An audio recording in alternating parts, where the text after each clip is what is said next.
নতুন ধারা বাংলাদেশ এনডিবির নেতা কর্মীদের উদ্দেশ্যে নতুন ধারা বাংলাদেশের প্রতিষ্ঠাতা চেয়ারম্যান মমিন মেহেদী এবার আপনাদের সামনে তার মূল্যবান ধন্যবাদ। নতুন ধারা বাংলাদেশের সিনিয়র ভাইস চেয়ারম্যান পাত্র,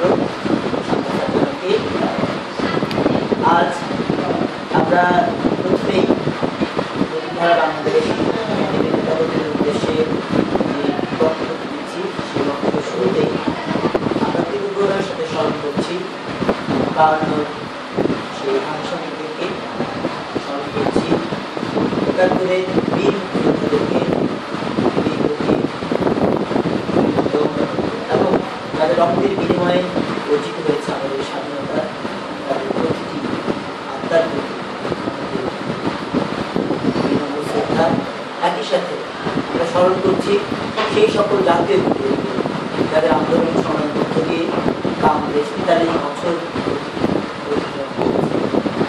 একই সাথে আমরা স্মরণ করছি সেই বীরাঙ্গনাদেরকে যাদের ত্যাগের মধ্য দিয়ে আমাদের এই স্বাধীনতা, আমাদের এই মানচিত্র, আমাদের মানুষের স্মরণ করছি সর্বকালের সর্বশ্রেষ্ঠ বাঙালি জাতির জনক বঙ্গবন্ধু শেখ মুজিবুর রহমানকে, স্মরণ করছি মজলুম জননেতা, শ্রমিক আন্দোলনের অন্যতম নেতৃত্বে যার আন্দোলন সময়ের মধ্য দিয়ে আমরা ফারাক্কা আন্দোলন দেখেছি, যার আন্দোলন সময়ের মধ্য দিয়ে আমাদের পানির যে অধিকার, পানির যে হিস্সা, সেই হিস্সা আদায়ের জন্য অনুপ্রাণিত হয়েছি, উদ্ভাসিত হয়েছি সেগুলি মানুষ মজলুম জননেতা মৌলানা আবুল হামিদ খান ভাসানী।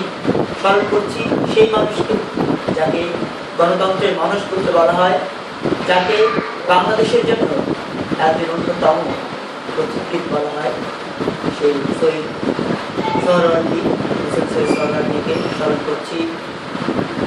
বাংলার অবিসংবাদিত নেতা শের বাংলাকে ফজলুল হক সহ সকল বীরদেরকে তাদের আত্মার প্রতি নতুন ধারা বাংলাদেশের প্রতিটি নেতাকর্মীর পক্ষ থেকে থাকলো বিনম্র শ্রদ্ধা। একই সাথে স্মরণ করছি ৯০-এর গণ আন্দোলনের প্রতিটি শহীদকে, স্মরণ করছি 1/11, ২০০৭-এর যে 1/11, সেই 1/11-এর শহীদদেরকে স্মরণ করছি, প্রতিটি মানুষকে যাদের ত্যাগের মধ্য দিয়ে নতুন ধারা বাংলাদেশ এনটিভি ২০১২-র ৩০শে ডিসেম্বর অর্থাৎ বিজয়ের মাসে আত্মপ্রকাশ করেছিল। আমরা দৃঢ়ভাবে বিশ্বাস করি বিজয়ের মাসে আত্মপ্রকাশকারী সংগঠন রাজনৈতিক ধারা নতুন ধারা বাংলাদেশ এনটিভি আগামীতে বিজয়ের মধ্য দিয়ে নতুন প্রজন্ম সারা দেশে টেকনাফ থেকে তেতুলিয়া, রূপসা থেকে পাথুরিয়া মানুষের বুকে স্থান করে নেবে।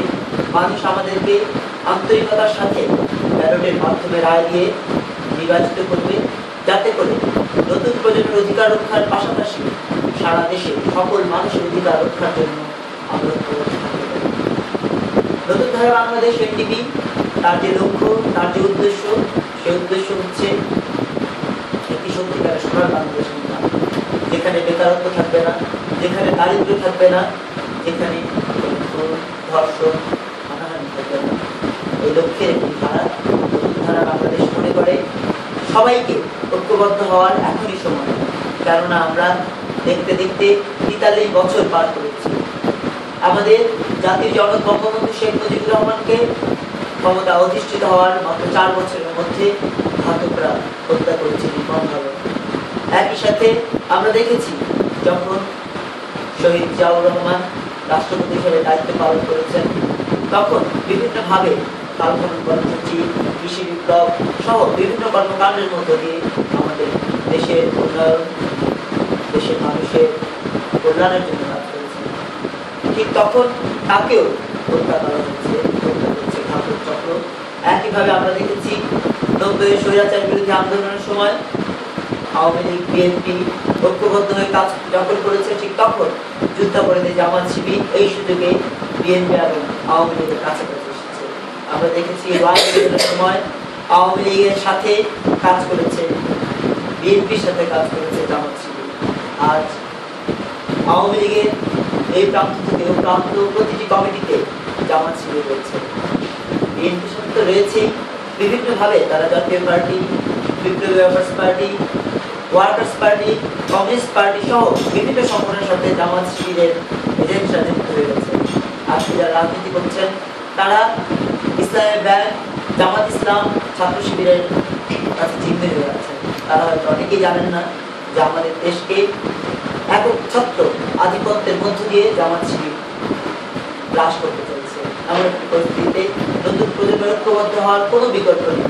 আসুন আমরা সবাই ঐক্যবদ্ধ হই সেই চেতনা, যে চেতনা আমাদেরকে 9 মাস যুদ্ধ করার সাহস জুগিয়েছিল, যে চেতনা আমাদেরকে 52তে ভাষা আন্দোলনের জন্য সাহস জুগিয়েছিল, যে চেতনা 90 স্বৈরাচার বিরোধী আন্দোলনে ঐক্যবদ্ধ থাকার জন্য আমাদেরকে সাহস জুগিয়েছিল, যে চেতনা 1 সময় আমাদেরকে ঐক্যবদ্ধ হয়ে একটি দুশ্চক্র মহল, কুচক্র মহলের বিরুদ্ধে কাজ করার সাহস জুগিয়েছিল। সেই চেতনাকে আর কাজে লাগাতে হবে। সেই চেতনাকে কাজে লাগিয়ে নতুন ধারা বাংলাদেশ এনটিভি এগিয়ে যেতে চায়।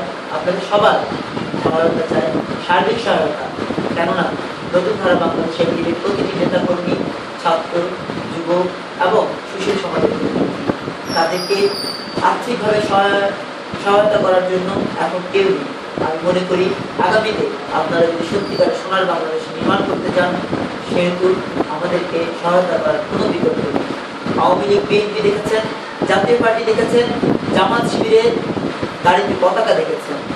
আমাদের জাতীয় পতাকা যাদের গাড়িতে উড়িয়ে দেওয়ার জন্য চেষ্টা করেছিল বিএনপি, সেই জামাত শিবিররা আজ ইসলামী ব্যাংকের মাধ্যমে আমাদের অর্থনীতিকে চালাচ্ছে, আমাদের কূটনীতি চালাচ্ছে, আমাদের রাজনীতি চালাচ্ছে, আমাদের সমাজনীতি, আমাদের প্রতিটি নীতিতে তাদের কালো হাত, তাদের সেই কালো ছোবল চলছে। তাদের আসল নতুন প্রজন্মকে সহায়তা করুন সত্যিকার সোনার বাংলাদেশ নির্মাণের জন্য।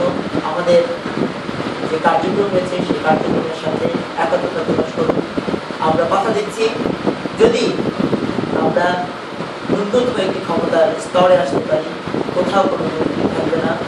এই প্রত্যয় রেখে সবাইকে আবারও আমাদের লক্ষ্য, উদ্দেশ্য এবং আমাদের যে 6 দফা রয়েছে সেই 6 দফার সাথে আমাদের সবাইকে ঐক্যবদ্ধ হওয়ার আহ্বান জানিয়ে আমি বক্তব্য শেষ করছি। জয় বাংলাদেশের, জয়। সবাইকে